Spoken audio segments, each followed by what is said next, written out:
The next morning, Tom woke up to see an old man downstairs with a red cloth, pretending to be a bullfighter. Noticing Tom watching, he explained he'd wanted to become a matador, but his father had wanted him to be a lawyer. In the end, the old man achieved neither dream. Everyone's life is filled with regrets, yet life keeps flowing toward its end. But no one can say we lived for nothing. Tom carried his coffee and saw Sarah already packed and ready to go. Despite last night's unpleasant conversation, they wished each other safe travels. Then, Tom shouldered his backpack and set off.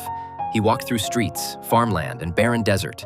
When tired, he'd rest roadside. Just as he was about to lean against a bridge, his backpack accidentally fell into the river. Everything else didn't matter. What mattered was his son's ashes. Tom rushed to the riverbank. After hesitating, he jumped into the water, swimming desperately to grab his pack. Fortunately, he caught a tree branch and wasn't swept away by the current. He struggled out of the river and spread his soaked clothes on branches to dry. Thankfully, it was just a scare. He hadn't lost anything. Instead, he'd found some of his youthful vitality again. From that moment, this pilgrimage truly became Tom's journey. He began experiencing the beauty, dangers, and local customs with his heart, creating memories uniquely his own.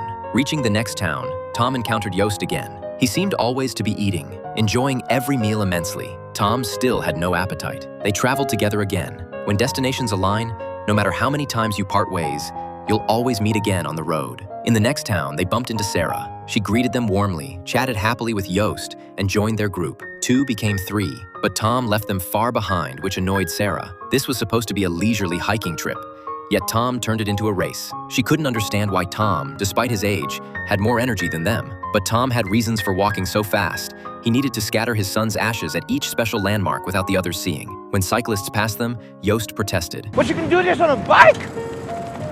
Why the hell are we walking? Later, they caught up with other pilgrims. Tom approached a priest who explained he'd had brain surgery years ago to remove a malignant tumor. The scar on his head hadn't faded. He hid it with a hat. Tragically, the tumor could return any time. Yet the priest never feared it. He believed everything was God's will, and his job was living each day well. The priest's optimistic outlook infected Tom. The journey's meaning became tangible. Only by leaving your small, closed world could you meet different people. The priest gave Tom his prayer beads, hoping God would protect him too. The group atmosphere was lively, and Tom temporarily forgot his grief, immersing himself in the joyful mood.